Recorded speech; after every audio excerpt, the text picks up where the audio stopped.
ভগবতে বাসুদেবায় নমঃ। এটা এখন মুখের কাছে দিচ্ছি।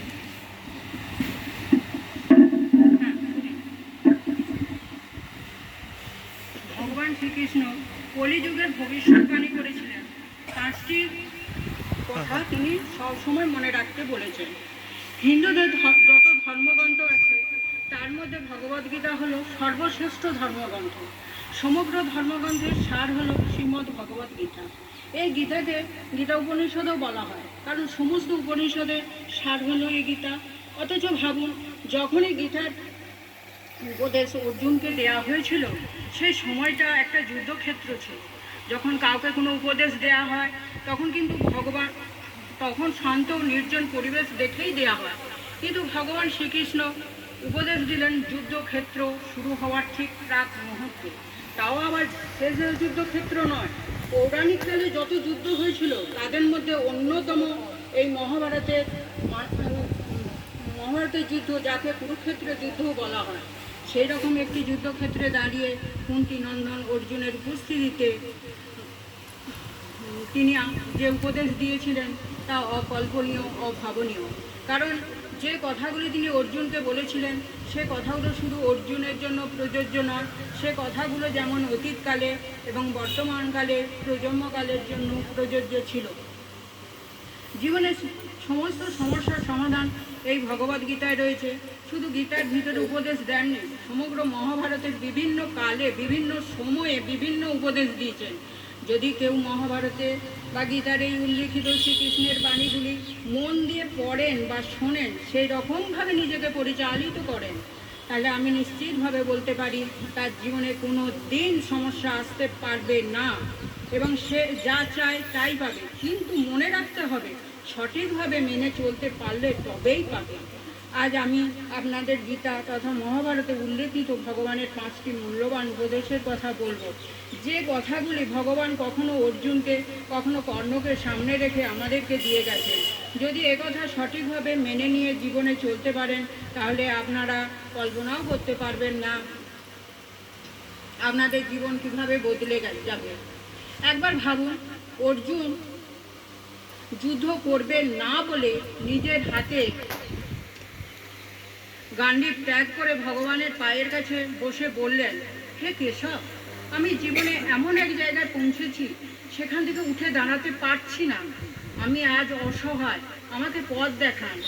একবার ভাবুন, যার সামনে বিশ্ব ব্রহ্মাণ্ডের মালিক তিনি দাঁড়িয়ে আছেন, তার সামনে তিনি এই কথা বলছেন। সেই অর্জুন যে কিনা মাছের দিকে না তাকিয়ে লক্ষ্য ভেদ করেছেন, যে অর্জুন একাই বিরাট রাজ্যকে কৌরবদের কাছ থেকে উদ্ধার করেছিলেন, সেই অর্জুনের মতন বীর যোদ্ধা মনেও এমন বিষাদ জন্মগ্রহণ করেছিল। তার জ্ঞান ছিল না যে স্বয়ং ভগবান, যিনি ত্রিলোক স্বামী, তার কাছেই আছে। তাও তার মনে এত বিষাদ, এত চিন্তা কী জন্য ছিল? আমাদের জীবনেও এমন বিভিন্ন ঘটনা ঘটে যায়, তখন আমরা ভেবেই পাই না যে আমাদের কি করা উচিত, কি করলে এই সমস্যা থেকে উদ্ধার পাবো।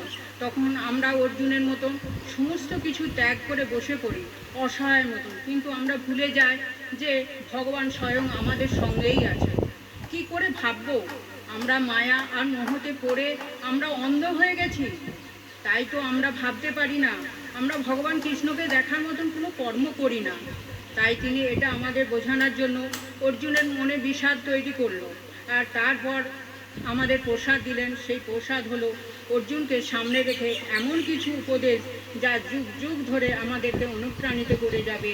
আমরাও যদি অর্জুনের মতো ভগবানের কথাগুলো শুনে জীবনে চলতে পারি, তাহলে আমরা অর্জুনের মতন যে কোনো বিষাদগ্রস্ত অবস্থা থেকে উঠে শত্রু মোকাবিলা দাঁড়াতে পারবো। এবারে চলি সেই 5টি উপদেশের মধ্যে একটি। অর্জুন ভগবানকে জিজ্ঞাসা করলেন, হে মধুসূদন, আপনি কোথায় থাকেন? কি সুন্দর একটা প্রশ্ন করেছেন। এই প্রশ্নটা তো আমাদের মধ্যেও আসে।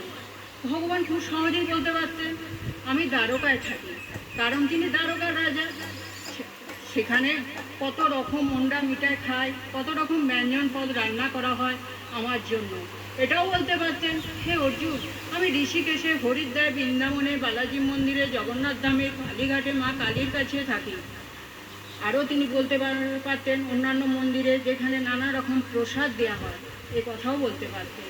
এ থেকে শেখা আছে তিনি কি বললেন, ঈশ্বরস্য সর্বভূতানাং বিদ্বেষ হরণ অর্জুন অধিষ্ঠতি, অর্থাৎ এই জগৎ সংসারে প্রতিটি প্রাণীর হৃদয়ে বাস করে। আর যেদিন কোনো মানুষ তার হৃদয়ে ভগবানকে দেখে নেবে সেদিন থেকে সেই মানুষ তার জীবনের সমস্ত লড়াই জিতে যাবে। লড়াই মানে সংঘর্ষ, কারণ জীবন মানেই তো সংঘর্ষ। লড়াই ভগবান প্রতিটি জীবের হৃদয়ে থাকেন, অর্থাৎ সবাই তার অংশ। তার এই কথা যে বুঝে যাবে তার জীবনে যতই সমস্যা আসুক না কেন হাসতে হাসতে পার হয়ে যাবে। কিন্তু আমরা সত্যি অদ্ভুত প্রাণী। সমস্যা এলে নিজেদেরকে বিশ্বাস না করে বিভিন্ন রকম অন্ধ কুসংস্কার বিশ্বাস করতে শুরু করি। তাবিজ কবজ ধারণ করি, গাছে সুতো বাঁধি, নিজের ওপর বিশ্বাস রাখুন।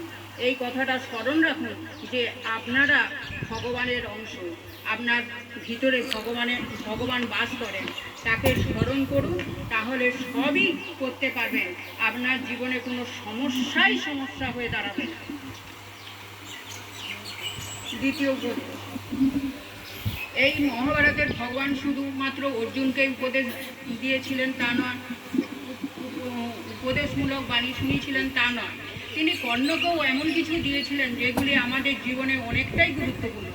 যখন কর্ণ জানতে পারলেন পাণ্ডবদের বড় ভাই, তখন তার ভীষণ দুঃখ হলো, কষ্ট হলো। তাই তিনি একদিন তার দুঃখের কথা ভগবানকে বললেন। তিনি ভগবানকে বললেন, হে মাধব, আমার কি দোষ ছিল যে আমার জন্মের সাথে সাথে আমার মা আমাকে জলে ফেলে দিলেন, গুরু দ্রোণাচার্য শিক্ষা দিলেন না, কারণ আমি ক্ষত্রিয় বংশ ছিলাম না।